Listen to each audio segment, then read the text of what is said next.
नमस्कार, आप देख रहे हैं जी न्यूज। आपके साथ हूं मैं रुबिका लियाकत। बहस के नंबर 1 शो ताल ठोके में आप सभी का बहुत बहुत स्वागत है। प्रधानमंत्री नरेंद्र मोदी गुजरात चुनाव के चलते गुजरात में है और हम भी इस वक्त गुजरात में हैं और ताल ठोक के आज का मुद्दा भी गुजरात से ही जुड़ा हुआ है, क्योंकि प्रधानमंत्री नरेंद्र मोदी ने यहीं से राहुल गांधी पर और कांग्रेस पर जमकर हमला बोला है। 5 बजे इसी पर बहस होगी। क्या हाफिज सईद की रिहाई पर कांग्रेस ने ताली बजाई है? और बहस का दूसरा मुद्दा शाम को 6 बजे होगा कि लाल चौक कब बनेगा तिरंगा चौक। लेकिन इस वक्त हम बात करेंगे हाफिज सईद पर। क्या वाकई कांग्रेस ताली बजा रही है? ये सवाल हमने नहीं उठाया है, ये सवाल देश के प्रधानमंत्री नरेंद्र मोदी ने आज चुनावी रैली को संबोधित करते हुए उठाया। उन्होंने ये कहा कि कांग्रेस हर बार इसी तरीके से देश को नीचा दिखाती रही है। उनके कहने का लब्बो लुबाव कुछ ऐसा ही था कि वहां पाकिस्तान में हाफिज सईद रिहा होता है और यहां पर कांग्रेस ताली बजाती नजर आती है। उन्होंने जिक्र सर्जिकल स्ट्राइक पर कांग्रेस की तरफ से उठाए गए सवाल का भी किया। उन्होंने जिक्र उरी हमले के बाद फौरन हुई सर्जिकल स्ट्राइक का भी किया। दरअसल 3 दिन पहले राहुल गांधी ने एक ट्वीट किया था और उस ट्वीट में उन्होंने ये कहा था कि वो झप्पी काम नहीं आई, ट्रंप को गले लगाना काम नहीं आया, हाफिज सईद छूट गया। इसी को लेकर प्रधानमंत्री नरेंद्र मोदी ने गुजरात में ये कहा कि आपके जमीन के बेटे का अपमान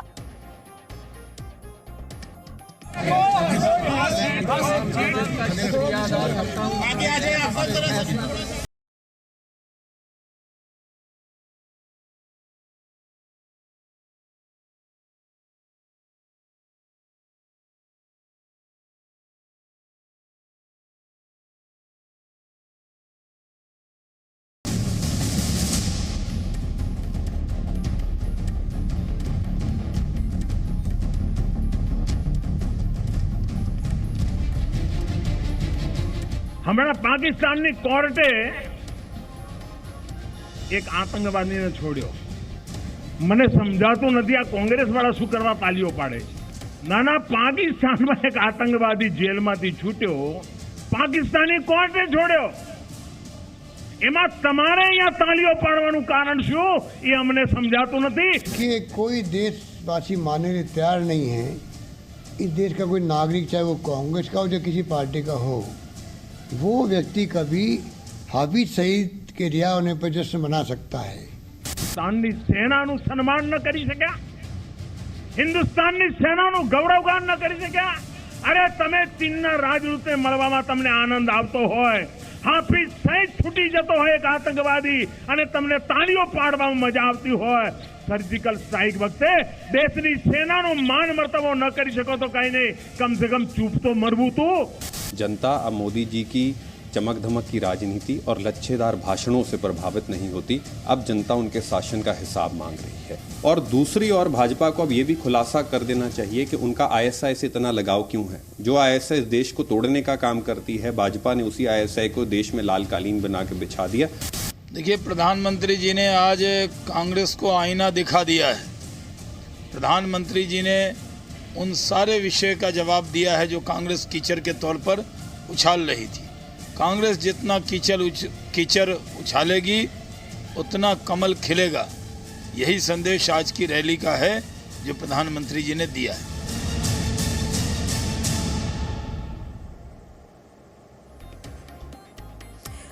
और इसीलिए आज हम ये सवाल पूछ रहे हैं कि क्या हाफिज सईद की रिहाई पर कांग्रेस ताली बजा रही है? और सवाल तो ये भी कि क्या वाकई कांग्रेस के ताली बजाने का तमाचा उसे गुजरात चुनाव में मिलने वाला है?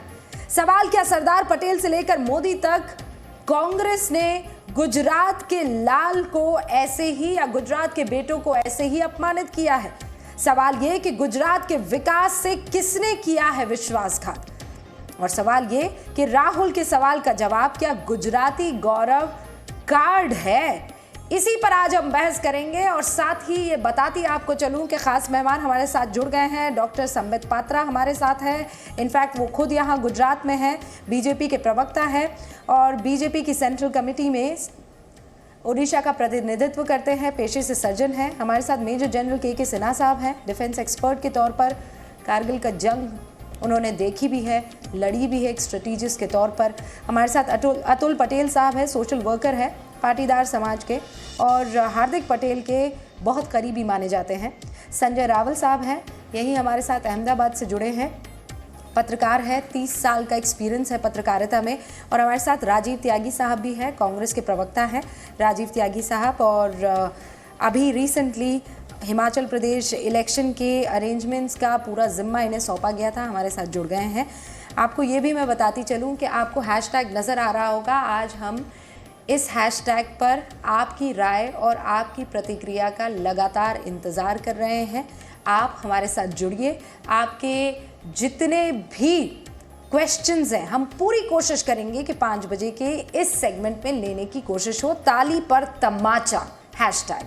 चलिए शुरुआत करते हैं, और 1.5 मिनट आप सबको मिलने वाले हैं। राजीव त्यागी जी, सवाल आप ही से उठता है। सवाल ये है कि राष्ट्र का मुद्दा जब आता है, राष्ट्र की सुरक्षा का जब मुद्दा आता है, इस देश के दुश्मनों का जब मुद्दा आता है, तब तो कांग्रेस को बीजेपी का साथ देना चाहिए, चाहे वो डोकलम हो, चाहे वो सर्जिकल स्ट्राइक हो, और अब हाफिज सईद।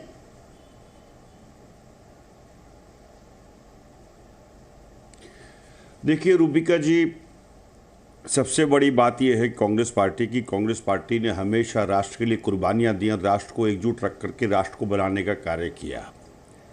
मैं सिर्फ इतना ही कहना चाहता हूं कि कांग्रेस पार्टी ने 1971 की लड़ाई हो, 65 की लड़ाई हो, उसके बाद कभी भी कोई अन्य बात हो पाकिस्तान के विरुद्ध, तो इतिहास साक्षी है कि कांग्रेस पार्टी ने कुर्बानियां भी दी और कांग्रेस पार्टी ने देश को ऐसा नेतृत्व दिया जिसकी वजह से हम लोग बाग सीना फुला करके काम कर सकते हैं। 2014 में माननीय प्रधानमंत्री महोदय ने जिस तरह से चुनाव प्रचार में पाकिस्तान के विरुद्ध चुनाव प्रचार किया था, लाल लाल आंखों से लेकर के जिस तरह से एक टीवी शो के दौरान कहा था कि पाकिस्तान को उसी की भाषा में जवाब देना चाहिए और पाकिस्तान को लव लेटर लिखने बंद होने चाहिए, दाऊद इब्राहिम से लेकर के अन्य सभी आतंकवादियों को लाने की बात की गई थी। 3.5 पौने 4 साल हो गए, लेकिन दाऊद का दे भी नहीं पता कि दाऊद कहाँ है। हाफिज सईद, ये उनके अब्बा हजूर को, अजहर मसूद को भारतीय जनता अच्छी विमान में बैठा करके बाकायदा और आतंकवादियों के साथ पैसे लेकर के छोड़ के भी आने का काम कर चुकी है। लिहाजा वो इतिहास का विषय। लेकिन वर्तमान की राजनीति में रूबिका जी, मैं बहुत स्पष्ट कर दूं, पाकिस्तान के विरुद्ध हमारे 272 से ऊपर जवान शहीद हो चुके हैं पिछले 3.5 साल में। पिछले 1 साल में 192 आतंकवादी सरकार ने मारे हैं। अगर 192 आतंकवादियों की तुलना आप करना चाहेंगी तो 272 आतंकवादी 2011-12 में यूपीए सरकार ने मारने का काम किया था।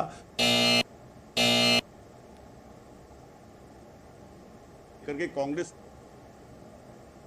कभी उसका क्रेडिट लेने की कोशिश नहीं की। ठीक है सर, आपकी आवाज अब बंद हो जाएगी, आप अपनी बात बाद में रखिएगा। ठीक है सर, ये बजर राउंड एक बार खत्म हो जाए फिर अपनी बात रखिएगा। लेकिन राजीव जी, उस शहादत का सम्मान करना एक ऑपोजिशन के नाते आपका भी फर्ज बनता है।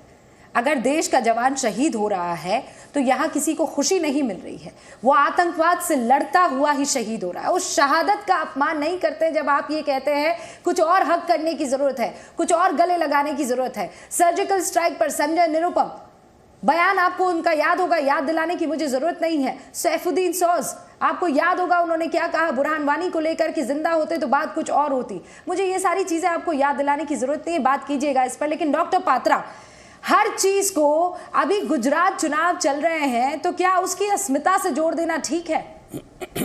प्रधानमंत्री नरेंद्र मोदी सरकार के मुखिया हैं, इस देश के मुखिया हैं, तो उनसे सवाल तो पूछेंगे ना सर, इसमें दिक्कत क्या हो जानी चाहिए? देखिए रूबिका जी, कोई दिक्कत नहीं है, आपने बिल्कुल सही कहा। अगर देश के प्रधानमंत्री हैं तो सवाल तो पूछ सकते हैं, ये डेमोक्रेटिक कंट्री है। और 14 वर्षों से जब वो प्रधानमंत्री नहीं थे, गुजरात के मुख्यमंत्री थे, तब से कांग्रेस ने अगर सबसे ज़्यादा सवाल किसी एक व्यक्ति से भारत की राजनीति में पूछा है तो वो मोदी जी से पूछा है। मगर opposing for the sake of opposition और अपोज करते हुए आप देश के अहित की बात करें, इसकी चिंता है।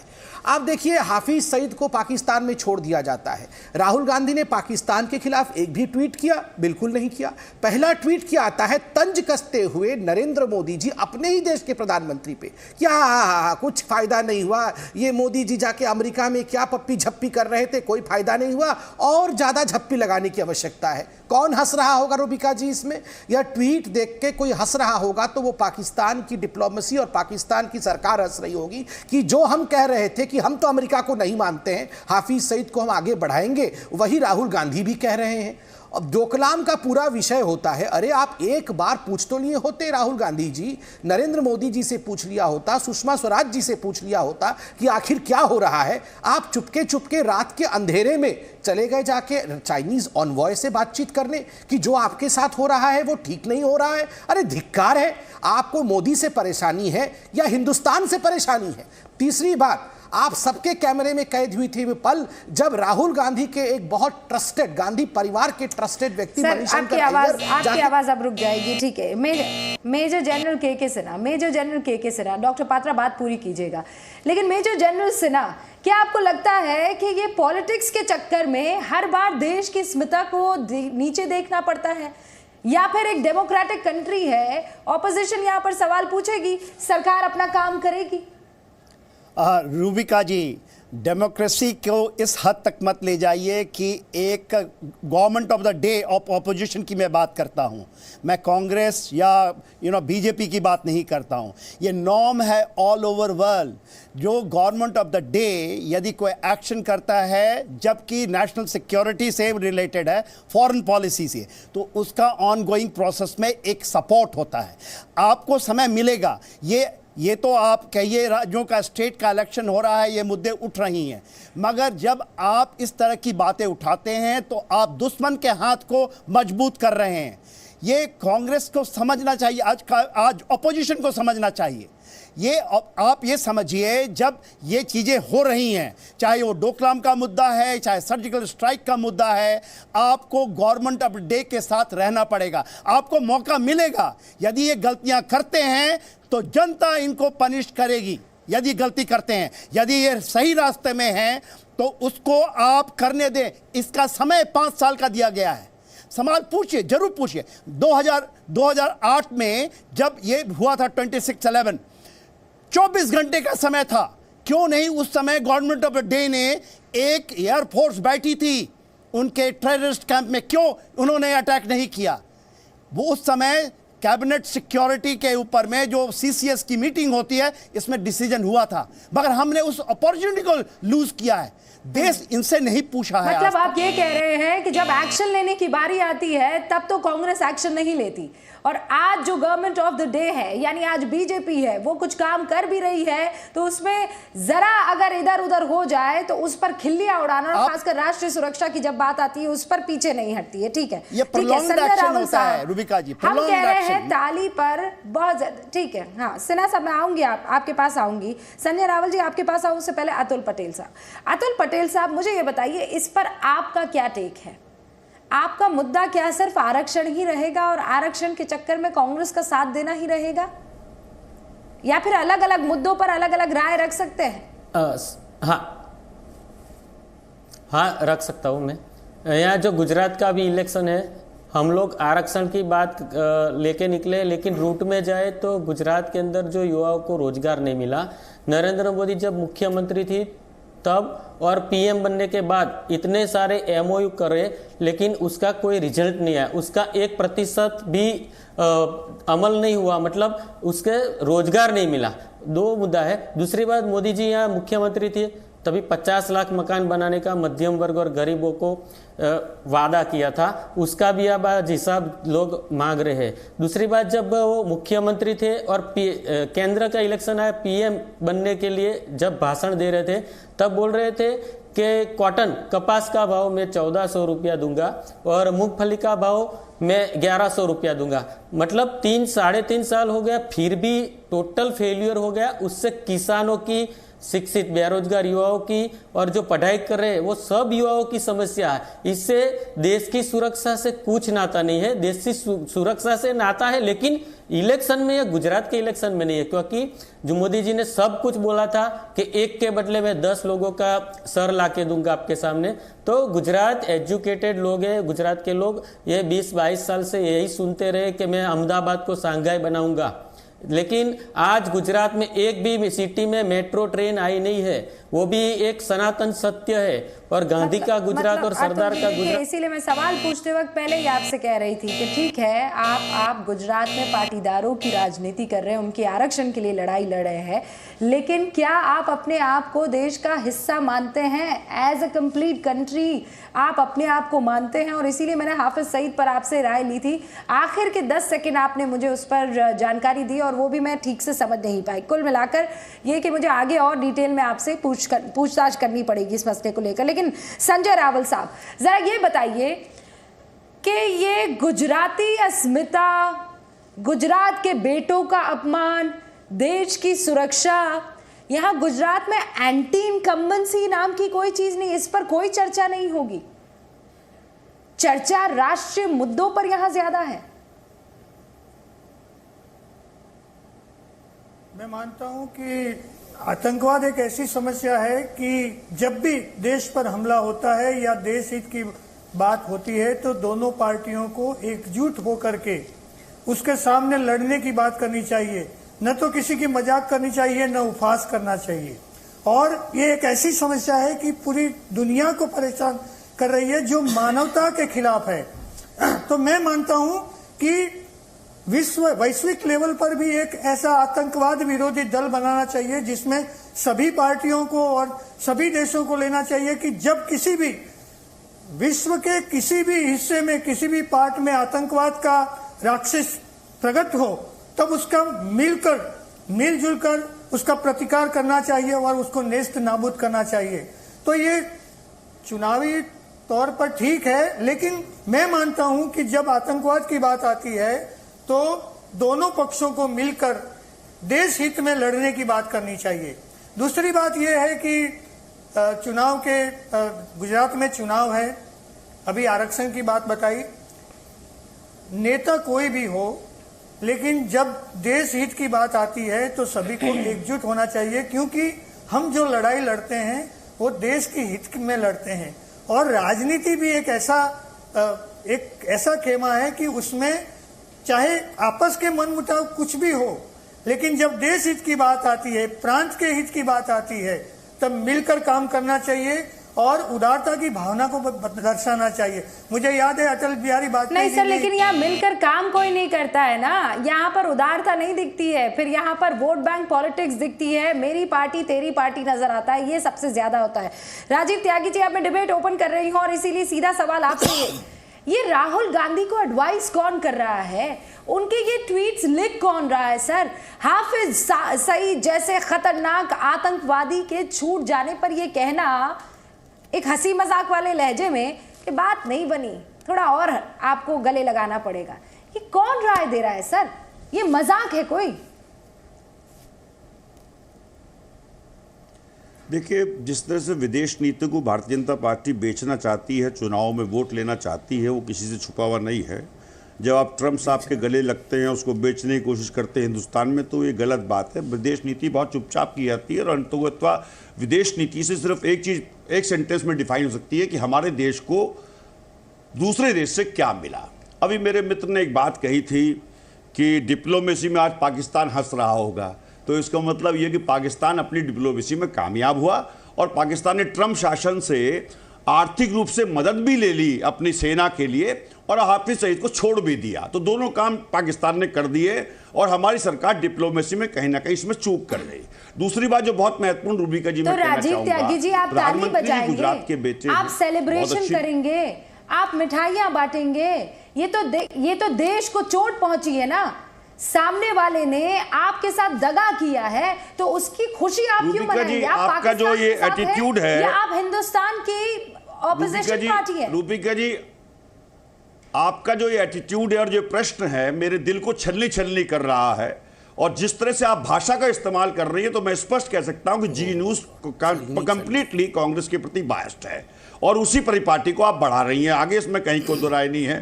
मेरे हृदय में इतनी चोटें हैं पाकिस्तान को लेकर के मजा नहीं, कि हमारे नेताओं ने हर तरह, देखिए प्लीज अब अरे राजीव जी आप तो बहुत वोकल हैं, बीच में मत बोलिए प्लीज। राजीव जी बहुत वोकल हैं आप, राष्ट्र को लेकर मुझे पता है बाकी कांग्रेस के प्रवक्ताओं से आप अलग स्टैंड रखते हैं। आपकी आवाज नहीं आ रही है। हाँ, मैंने तो बात चुप कर दी, आपने कहा कि मेरी बात सुनिए, तो मैं इंतजार कर रही थी कि आप बात पूरी करें। आवाज नहीं आ रही, शायद कनेक्ट करते हैं। डॉक्टर पात्रा तीखे सवाल कीजिए तो बायस हो जाते हैं आप। कांग्रेस के ऊपर ये आपत्ति इसलिए नहीं, देखिए ये बायस्ड होना नहीं बायस्ड होना, ये आप लोग आपस में लड़िए, मगर ये देश का विषय है और मुझे लगता है हिंदुस्तान का प्रत्येक नागरिक ये समझ सकता है।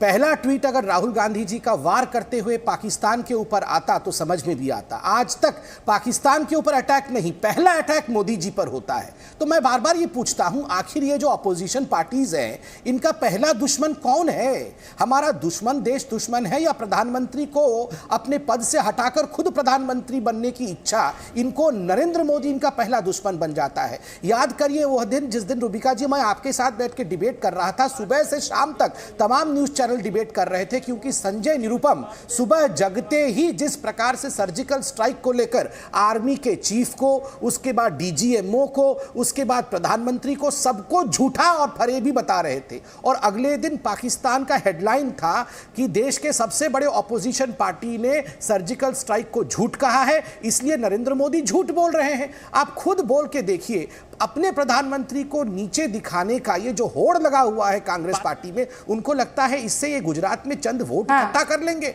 अरे वही हश्र होगा जो उत्तर प्रदेश में हुआ था। राजीव त्यागी देखिए पता नहीं षड्यंत्र था कम्युनिकेशन डिपार्टमेंट का जो सरकार का है कि मेरा फोन ही कट गया जब मैं तंत्र की बात कहना चाह रहा था, या कहां से वो मुझे नहीं पता।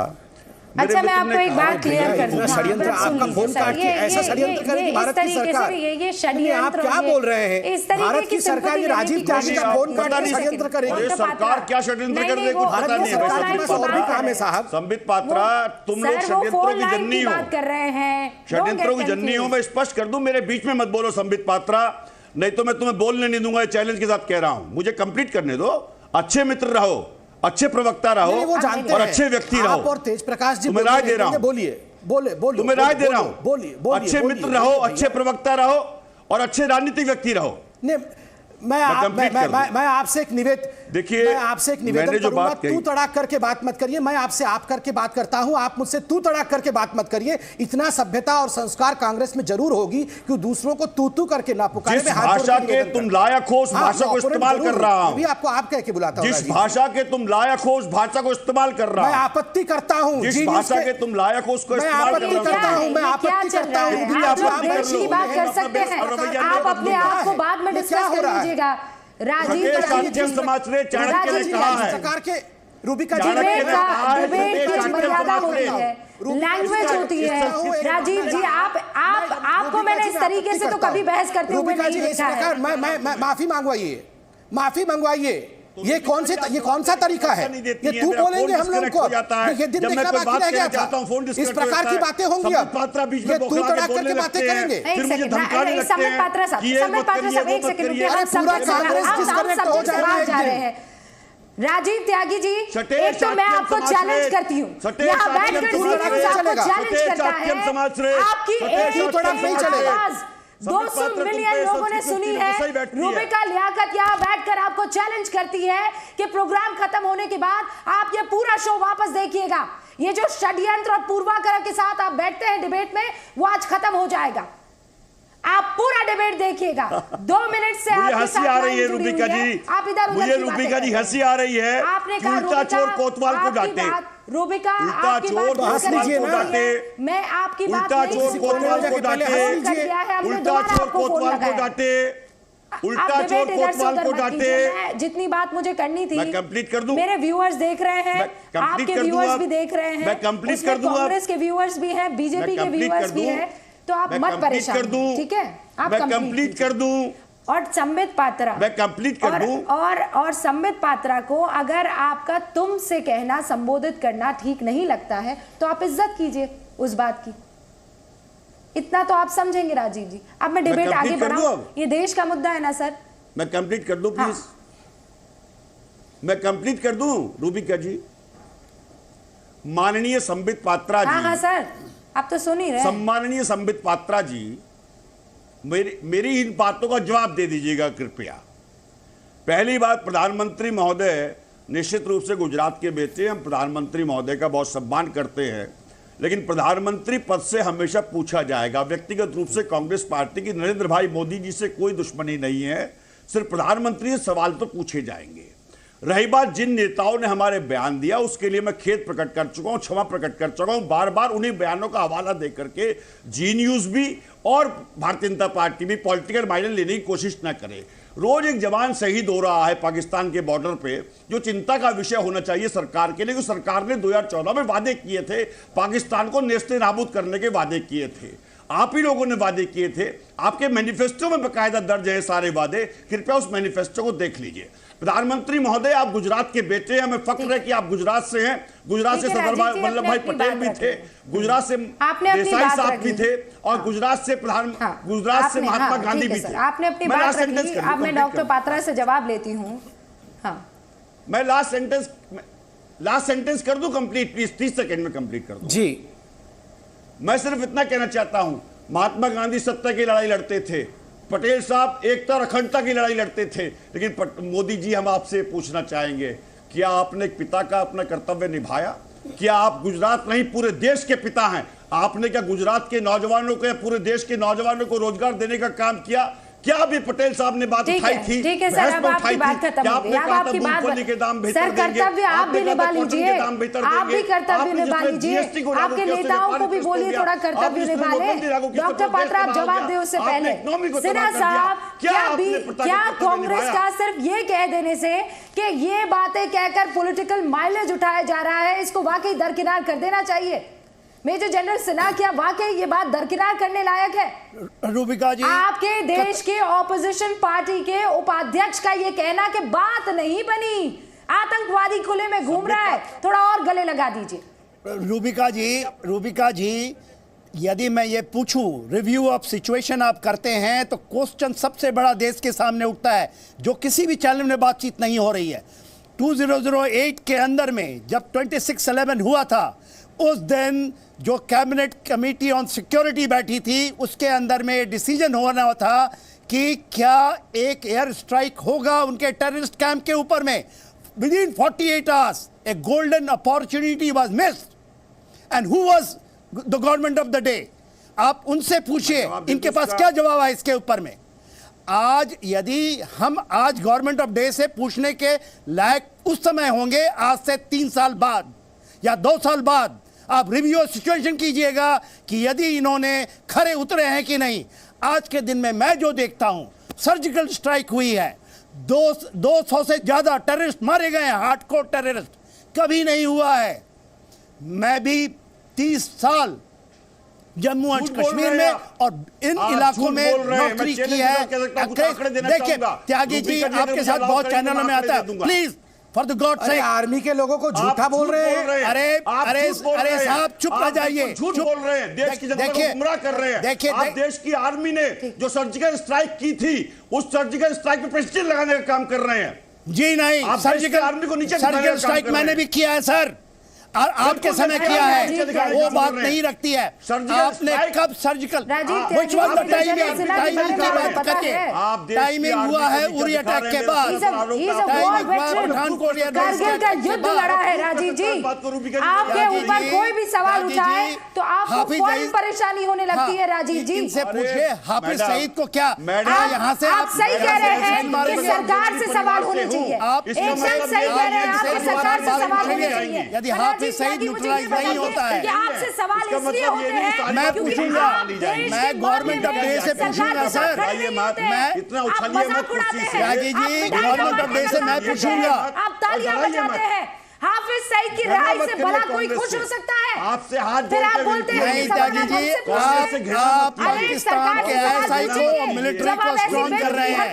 मैं आपसे आग्रह करूंगा कांग्रेस से घृणा मत कीजिए। Doctor Patra please please Rubika ji, Congress से इतनी घृणा मत करिए। ये कांग्रेस की शब्दों का नहीं, इस्तेमाल मत आप करिए प्लीज। देखिए त्यागी जी, आपसे घृणा करेगा, कैसे कर सकते हैं? आपसे या कोई चैनल घृणा नहीं करेगी। आप जिस तरह से बातें कर रहे हैं ना सर, मैं कायम अपनी बात पे सीरियस। आप त्यागी जी आपको ये समझना पड़ेगा, ये देश के सुरक्षा का सवाल है, ये देश के सुरक्षा का सवाल है सर। आप नहीं कर सकते ये बातचीत, आप पाकिस्तान का हाथ स्ट्रॉन्ग नहीं कर सकते हैं। आप झूठ बोल रहे हैं। जी नहीं, मैं 2 साल बाद यदि गवर्नमेंट नहीं करती है गवर्नमेंट ऑफ द डे, मैं इनसे पूछूंगा और इसी चैनल पे बैठ के पूछूंगा सर, और आपके साथ पूछूंगा। आप ये बताइए 2008 में आपने क्यों नहीं एक्शन लिया? विदिन 48 आवर्स आपने क्यों नहीं स्ट्राइक किया? आप सेना का अपमान कर रहे हैं। जी नहीं, जी नहीं, जी नहीं, मैं सेना का हिस्सा था उस समय। दुनिया भर की सारी चीजों का अपमान जो है कांग्रेस से जी सवाल नहीं, पूछने पर हो त्यागी जाते जी हैं। आप झूठ बोल रहे दुनिया भर के हैं। सारे अपमान आप बताइए क्यों नहीं किया एक्शन आपने? कोई आपसे सवाल नहीं पूछेगा। रिव्यू ऑफ द आप इस सिचुएशन तरीके के 208 का भी होगा। मणिशंकर अय्यर, संजय निरुपम, सलमान सौद जैसे तमाम आप जी नहीं, इसको चुप करवा दीजिए, कोई सवाल नहीं पूछेगा। मैं गवर्नमेंट ऑफ द डे से 2 साल बाद पूछूंगा यदि उनके एक्शन की नहीं होगी तब। मुझे डॉक्टर पात्रा के पास जाना है, मेरे 3 और मेहमान यहाँ पर हैं। एक सेकंड राजीव त्यागी जी, आप पूछ जाइए, मैं आगे बढ़ा रही हूँ। लीजिए। अरे क्यों पट्टी बांधते हैं सर? मत बांधिए, क्या पट्टी वाला कार्यक्रम मुझे बिल्कुल पसंद नहीं आता है। रूबिका जी मैं बोल सकती हूँ, उनको पट्टी बांधने दीजिए, उनको अरे धृतराष्ट्र को पट्टी बांधने दीजिए, मुझे प्लीज बोलने दीजिए।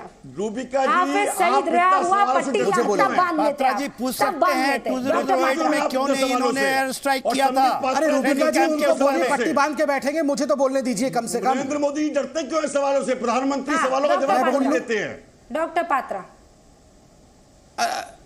हाँ, सवाल ही हयात है। देखिए रूबिका जी, मुझे लगता है प्रत्यक्षम किम प्रमाणम। अभी आपके शो पे जिस प्रकार का प्रत्यक्ष रूप से हमने देखा कांग्रेस आर्मी के वेटरन्स को, जिन लोगों ने 30-30 साल 40-40 साल अपना नाम देश के नाम लिखा है, अपने जीवन को देश के नाम समर्पित किया है। के सिन्हा जी यहाँ बैठे हैं, कारगिल के युद्ध में उन्होंने लड़ाई की है, अपना खून का कतरा देश के लिए दिया है। उनको झूठा और उनको अपमानित करते हैं टीवी शो पे। ठीक यही राहुल गांधी करते हैं। ये प्रवक्ता कहां से सीख के आते हैं कांग्रेस का? अपने आका राहुल गांधी से ये व्यवहार सीखते हैं, जो आर्मी के प्रति सड़क के गुंडे, यह शब्द कांग्रेस का आर्मी के चीफ के प्रति था। अरे भारतीय जनता पार्टी में कोई अगर आर्मी के चीफ को सड़क का गुंडा कह देना, नरेंद्र मोदी कान पकड़ के उसको अगले दिन सरकार से क्या पार्टी से बाहर निकाल दे। इनके पार्टी का मुखिया इस प्रकार के भाषा को बर्दाश्त करता है, बढ़ावा देता है। उसका नतीजा है कि आज आपके शो में एक वार वेटरन को झूठा, गद्दार और न जाने कैसे कैसे शब्द कहे गए। राजीव त्यागी को तुरंत यहां माफी मांगनी चाहिए। देखिए, ये बेशर्मी देश के नाम पर बहुत देर चलने वाली नहीं है। गुजरात की जनता सब देख रही है। ठीक कहा था, गुजरात की जनता पढ़ी लिखी जनता है, और ये पढ़ी लिखी जनता जब तमाचा मार के जवाब देती है ना, तो उसकी गूंज बहुत देर तक सुनाई देती है। और मैं राहुल गांधी जी को बताना चाहूंगा, आप ना केवल गुजरात के इस बेटे का, नरेंद्र मोदी का 14 साल से अपमान कर रहे हैं, देश की सेना का भी अपमान कर रहे हैं। बहुत वर्षों तक ये गूंज सुनाई देती रहेगी। ठीक है, अब सर अब इसका जवाब देना होगा, लेकिन एक बात सुनिए आप मेरी, संबित पात्रा। हाफिज सईद खुलेआम घूम कैसे जाता है? वो रिहा कैसे हो पाता है? क्या ये फेलियर हमारा नहीं है कि हम पाकिस्तान पर दबाव नहीं बना पाए, हम ऐसा नहीं कुछ कर पाए? आप और सुनिए ना सर, सर्जिकल स्ट्राइक आप कीजिए ना, सर्जिकल स्ट्राइक बना दीजिए। Osama bin Laden Hafiz Saeed को कौन रोक रहा है? क्यों नहीं करते हैं आप? अब कौन रोकता है आपको? रूबिका जी आपका, देखिए रूबिका जी बिल्कुल सही। देखिए, आपका सवाल जो था वो तीखा भी था, और बिल्कुल ये सवाल पूछना चाहिए डेमोक्रेसी में, हमें कोई आपत्ति नहीं है। आपने तंज नहीं कसा, आपने सवाल पूछा है, मैं जवाब देता हूं। रूबिका जी आप देखिए, ये जो हाफिज सईद था, ये इतने वर्षों से 26, 11, 9 वर्ष हो गए तब से ये आतंकवाद की दुनिया का सरगना है। कब जाके प्रोस्क्राइब हुआ, वर्ल्ड टेररिस्ट ये कब डिक्लेयर हुआ? नरेंद्र मोदी जी जब प्रधानमंत्री, बतौर प्रधानमंत्री के ट्रंप के साथ बातचीत हुई, अब जाके एलईटी को प्रोस्क्राइब किया गया ग्लोबल लेवल में कि ये एक आतंकवादी संगठन है और जितने भी इनकी प्रॉपर्टीज विश्व में जहां कहीं भी थी उसको कॉन्फिस्केट किया गया। और आगे देखिए ये जो दबाव पड़ा उसके कारण जेल भी जाना पड़ा, वरना तो हाफिज सईद इनका सरकार चलाने वालों में से है। साहब, हाफिज सईद कोई पाकिस्तान के डिस्पेंसेशन का बाहर का आदमी नहीं है, उनका मेन आदमी है, उसको जेल भी जाना पड़ा। और आज जो छूटा है, पुनः पाकिस्तान के ऊपर यूएस का दबाव भी आया है कि आप तुरंत उसे जेल जाइए, लेके जाइए और बंद करिए। और मैं आपको वादा करता हूं ये मोदी की सरकार है, मनमोहन की सरकार नहीं है। आप देखते जाइए क्या क्या होगा। डोनाल्ड ट्रंप और प्रधानमंत्री नरेंद्र मोदी के वो जो पर्सनल फ्रेंडशिप थी वो दुनिया देख रही थी, सब वाहवाही हुई, तालियां बजाई गई, सबने तारीफें की, लेकिन साहब वो काम नहीं आ रही है ना। ट्रंप एडमिनिस्ट्रेशन ने सीनेट में जो पास 1212 के तहत ऑथराइजेशन बिल, जिससे पाकिस्तान को ये डिमांड किया था कि बताओ हक्कानी और लश्कर तैयबा पर तुमने क्या एक्शन लिया है, उसमें लश्कर तैयबा हटा दिया। ये कौन सी झप्पी थी सर? मैं 10 सेकंड जवाब देता हूं। देखिए वो वही पाकिस्तान है जिसको मैं पाकिस्तान नहीं कहता और भारत की सरकार ने एक अच्छा काम किया था टेररिस्तान कहते हुए। ये वही टेररिस्तान है जो खुद अमेरिका के जो मेजर दुश्मन था, दुश्मन नंबर 1, enemy number 1 Osama bin Laden को 10 साल अपने आंगन में और खुद मिलिट्री बेस के पास अबोटाबाद में छुपा के रखा था। और ये तो इतना मक्कार है, इतना कमीना है ये पाकिस्तान कि ये सीधे हाथ बात मानने वाला नहीं है। अभी तो ये शुरुआत है, ये तो एक सर्जिकल स्ट्राइक हमने किया था। मैं बार बार कहता हूं ये मोदी की सरकार है, ये मोदी जी है, ये मनमोहन नहीं है जो बार बार जाके सोनिया गांधी से 10 मैं क्या करूं, वहां से गोली आया है, मैं क्या करूं, ये मुझे आपने कहा 10 सेकंड में जवाब देंगे। इस सेनेट में जो बिल पास हुआ है, यूएस ने क्यों हमें धोखा दे दिया, क्यों लश्कर तैयबा का नाम उसने हटा दिया, उस पर आप मुझे जवाब नहीं दे रहे हैं। लेकिन मैं आपके पास आती हूँ अतुल पटेल और उसके बाद राजीव त्यागी। बिल्कुल नहीं हटाया है जी, फिर मैं आपके पास आ रही हूँ। नाम हटाया सर, क्या बात कर रहे हैं आप? नाम हटाया है, अग्रीमेंट 1212 के तहत बकायदा हक्कानी ग्रुप का रखा, नाम हटाया नहीं है और तैयबा का नाम हटा दिया। उन्होंने पूछा है कि हक्कानी पे, उन्होंने सिर्फ पूछा कि उन्होंने पूछा कि हक्कानी जो कि अफगानिस्तान में एक्टिव है उस पर आपने क्या कार्रवाई की। उसके बाद यूएस ने पुनः फोन करके पाकिस्तान को कहा और आगाह भी किया कि आप ये मत सोचिए कि गुड टेररिज्म और बैड टेररिज्म करके आप एलईटी को निकाल देंगे। एलईटी बिल्कुल शामिल है और इसलिए आप जल्दी से जल्दी हाफिज सईद को पुनः जेल में डालिए और हमें रिपोर्ट भी करिए। आप देखिए उसके बाद अगले दिन अखबारों में हेडलाइन के रूप में छापा भी था। 2 नाम में से हक्कानी रखते हैं, तैयबा हटा देते हैं। क्यों लश्कर तैयबा का नाम हटाया जाता है? ऐसा क्या है जो यूएस साधने की कोशिश कर रहा है और हमें समझ में नहीं आ रहा है? अतुल पटेल साहब, सर मैं चाहूंगा आप मुझे 1 सेकंड देंगी इसके ऊपर। अतुल पटेल साहब, हाँ, सर मैं आती हूँ, सिन्हा साहब आती हूँ। अतुल पटेल साहब जल्दी से अपनी बात रखिए। यहाँ पर ईमानदारी से, सर 1 सेकंड। गुजरात का समंदर किनारा, अच्छा आप गुजरात पर ही रहेंगे। गुजरात का समंदर किनारा पूरे हिंदुस्तान में सबसे बड़ा है और पाकिस्तान बॉर्डर से कच्छ हमारा जुड़ा हुआ, गुजरात जुड़ा हुआ है। हम लोगों ने मुख्यमंत्री से प्रधानमंत्री इसलिए नरेंद्र मोदी जी को बनाए कि 2.5 साल में 58 देश घूमने के लिए नहीं, 58 देश घूमने के लिए सीमाओं की सुरक्षा लिए के भेजे हैं। इसीलिए मैं बताता हूँ कि गुजरात की जो सुरक्षा है वो हमारी जो मिलिट्री है उसके ऊपर डिपेंड है, नौकादल है उसके ऊपर डिपेंड है। तो ये तो उसका कर्तव्य है, उसमें कोई बड़ी बात नहीं है। हमने ढोल नगारा पीटने के लिए नरेंद्र मोदी जी को नहीं भेजा देश विदेश जाके, और देश विदेश में जाके 10,000 राहुल गांधी के ट्वीट पर आप, ऐसा राहुल गांधी के ट्वीट पर पटेल साहब आप क्या राय रखते हैं? और रही बात पुत्र की, नरेंद्र मोदी, अतुल पटेल साहब राहुल गांधी के ट्वीट को आपने देखा है या आपने जानबूझ के गद्दारी बनने का प्लान बना दिया है? वो भी हमारे पोते हैं, वो ये भी हमारे पुत्र है, दोनों का फर्ज बनता है। फिरोज खान, एक सेकंड, नहीं फिरोज खान गुजरात के हैं तो वो पौत्र हो गए। फिरोज खान का तो गांधी परिवार नाम भी नहीं लेती है। फिरोज खान का कितनी बार नाम लिया है? अहमद पटेल का कितनी बार नाम लिया है? इस बार बोल के दिखाए राहुल गांधी की मैं फिरोज खान का पौत्र हूं। ना आप बोलिए एक बार, राहुल गांधी बोल दे कि मैं गुजरात का फिरोज खान का हूं, एक बार बोल दे, इंदिरा गांधी। अरे फिरोज खान है, फिरोज गांधी का हो गया भैया वो? ये फिरोज गांधी कहां से आ गया? फिरोज खान है, गांधी बन गए फिरोज खान। राजीव त्यागी जी, नहीं, फिरोज खान है और गुजरात के हैं राहुल गांधी, तो ये बोले ना कि हम फिरोज खान के वंशज के हैं। लेकिन सर अरे राहुल गांधी फिर अपना नाम जमीन से जो राहुल खान बिलोंग रखे, करता है हमें डॉक्टर आपत्ति नहीं है। पात्रा, राहुल खान उस जमीन का पेटेंट किसी एक नेता का तो है नहीं, आतंकवाद लेके किसी एक नेता का तो है नहीं ना डॉक्टर पात्रा। उस जमीन की आप भी हो सकते हो, जमीन की मैं भी हो सकती हूँ, उस जमीन के फिरोज गांधी भी हो सकते, कोई भी हो सकता है। बिल्कुल, मैं तो बोलता हूँ कि राहुल गांधी बोले कि मैं फिरोज खान का पौत्र हूँ और मेरा नाम राहुल खान है, माय नेम इज खान, कल से बोलना शुरू कर राजीव त्यागी जवाब में लेके अतुल पटेल साहब रुक जाइए, अतुल पटेल साहब कौन गया वो भी मालूम है, और ठीक है, ठीक है सर, ठीक है अतुल पटेल साहब, हो गया सर, हो गया। उनसे मेरा आग्रह है, उनसे मेरा आग्रह है कि मैंने जब भी प्रधानमंत्री महोदय जी का नाम लिया और प्रधानमंत्री महोदय जी को संबोधित किया, बहुत सम्मान से संबोधित किया।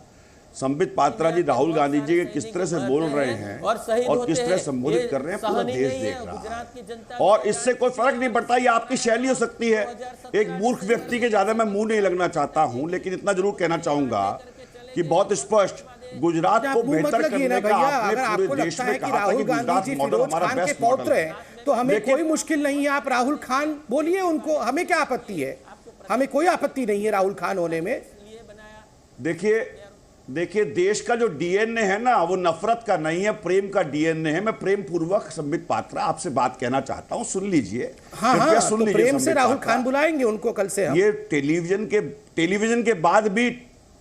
के बाद भी ना संबित पात्रा एक दूसरे से मिलना पड़ता है, तो इसलिए एक बात कहूं, दुश्मनी करो लेकिन ये गुंजाइश रहे जब कभी हम दोस्त हो जाए तो शर्मिंदा ना हो। ये शेर का ध्यान रखना जो मैं बता रहा हूं, दुश्मनी कदम दो कदम, तुम भी थक जाओगे, हम भी थक जाएंगे। देश के हित की बात जहान को जब भेजा था मोदी जी को मारने के लिए, तब इसका ध्यान रखा। आप असभ्य भाषा इस्तेमाल करना चाहते हैं कांग्रेस पार्टी के प्रति, तो करिए, हमें कोई आपत्ति नहीं है, लेकिन हम भारतीय जनता पार्टी किसी नेता के प्रति असभ्य भाषा इस्तेमाल नहीं करेंगे। मैं नहीं इस्तेमाल नहीं Rahul. Okay, very good sir, लेकिन मैं ये कह रही हूँ कि ये दोस्ती आप अपने दुश्मनों के लिए क्यों नहीं दिखाते हैं? इस्तेमाल नहीं करता हूँ। आप बीजेपी के साथ ये दोस्ती दिखाइए ना। आपके सईद के फ्री हो जाने पर आप लोग इतना खुश क्यों हो जाते हैं? फिर यहाँ बैठकर आप शायरियां पढ़ते हैं राजीव त्यागी जी, फिर आप ये कहते हैं कि सवाल क्यों पूछे जाते हैं? आखिरी 10 सेकंड में जो जनरल सेना में आपके पास आ रही है, आखिरी 10 सेकंड राजीव जी। रूबिका जी, ये मैं बोलना चाहूँगा कि जो हाफिज सईद की बारे में जो बातचीत हो रही है कि अमेरिका ने उसको लिस्ट से हटा दिया, एलईटी को, अमेरिका ने उसके कांग्रेस के बिल से एलईटी का नाम हटा दिया, वहाँ पर उसके डिफेंस बिल में अमेंडमेंट कर दी। ये बातें हम उस समय करेंगे जब हम किसी कंट्री के ऊपर डिपेंडेंट हैं। मेरा ये क्या मानना है कि हमारे यहाँ कैपेबिलिटी एंड कैपेसिटी है हाफिज सईद को न्यूट्रलाइज करने के लिए।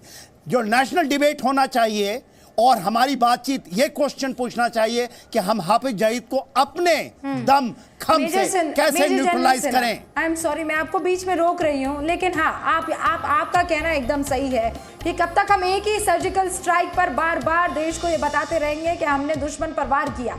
अब एक और सर्जिकल स्ट्राइक का वक्त आ गया है, लेकिन इस बार हम उम्मीद करेंगे कि कांग्रेस की तरफ से कोई ट्वीट ना आ जाए कि ऐसा कुछ हुआ भी था, बात नहीं बनी। फिलहाल बहुत बहुत शुक्रिया आप सभी का हमारे साथ जुड़ने के लिए।